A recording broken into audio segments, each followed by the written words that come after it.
Their building recently got new ownership, and shortly after, the family was given a notice on their door. NBC Bay Area's Jocelyn Moran joins us now. And Jocelyn, they're being told their rent is going up to $7,000. Right, Gia, they are paying a little less than $3,700 right now for a 2-bedroom unit, so this would be nearly double. There is a rent control ordinance in San Francisco, but legal experts say there are exceptions. Here you go for the name. This is Henry, and this is the only home he's known. Zachary and Ashley Waldman moved into their 2-bedroom unit in the Richmond district in 2021, knowing that they wanted to start a family. Obviously fell in love with the view, and the neighborhood is super family friendly for San Francisco. It's like just felt like home instantly. Their 19-month-old Henry has grown up here and goes to daycare nearby, which is subsidized. Ashley says they feel safe and comfortable here, so they were devastated when they received this notice on their door last Friday, letting them know that their rent would be going up to $7,000 in September. Could cry right now, like I've been doing a lot of crying. This is our home, so it's been really difficult. When they first moved in, they say they were paying close to $3,500. Over the last few years, they've seen a couple of increases. They're now paying nearly $3,700. We just had a rent increase in April for like 4.1%. But the building recently got new ownership toward the end of May, and this notice states that it's exempt from certain city and state laws that provide protections to tenants. When it comes to San Francisco's rent control ordinance, legal experts say it only limits rent increases in buildings that are older than 1979. So-called new housing that was put in place after that date is not covered by the law. The law also exempts single-family homes and condominiums. Zillow states the building on Geary Boulevard is a condominium and was built in 1996. Zachary and Ashley were under the impression they were living in an apartment under rent control rather than a condo. There's also the statewide Tenant Protection Act. Experts say it also exempts condos and single-family homes.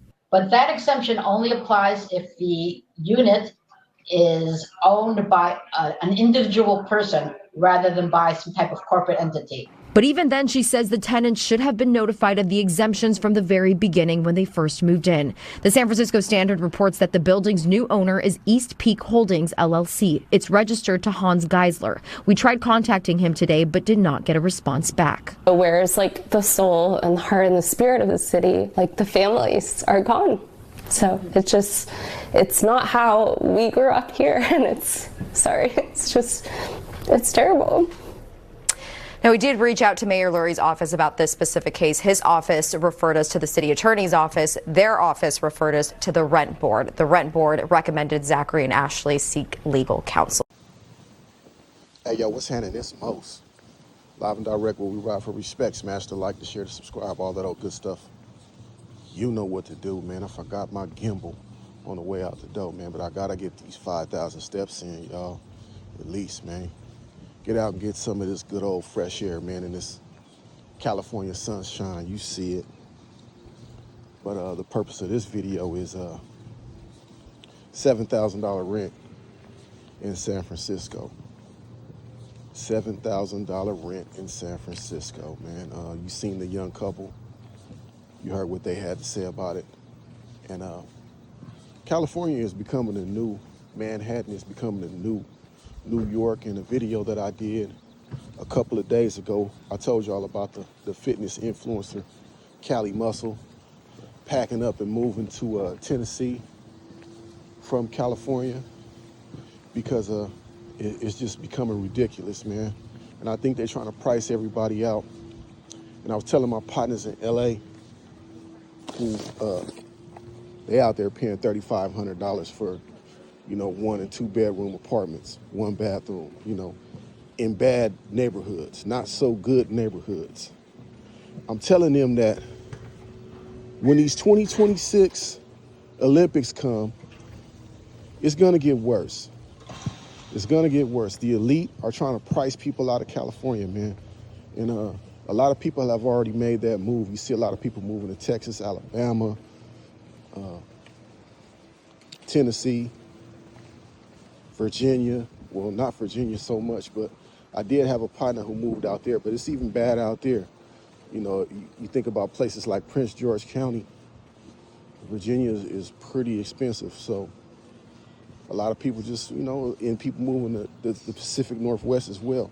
Oregon, Washington, Boise, they're moving to Idaho. We are being priced out of a job.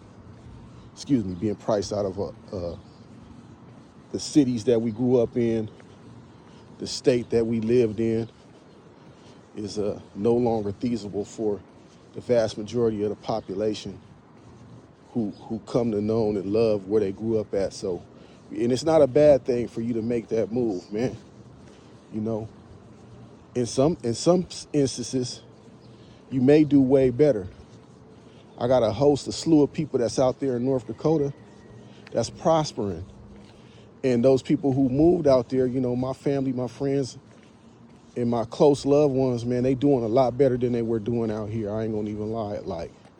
And they have no plans on coming back to this wretched place. But also, another fact that I wanted to state, man, this may be my last year here in California because it don't make sense, man. It don't make sense when you working hard as you work and all your money, all your sources are going towards bills that are way too high over your head. You dig what I'm saying? So there's no stacking, there's no, putting up money for a rainy day when all the money, all your sources, all your income is going towards bills, and you living in sketchy neighborhoods. It ain't like you living in the lap of luxury, Something could pop off at any given time. But hey, y'all let me know what y'all think in the comment section about this $7,000 rent and what's the rent like where you live at, man. This is your host, Most Great. Day late, Dollar Short News, live and direct, where we ride for respect. You see it. We out.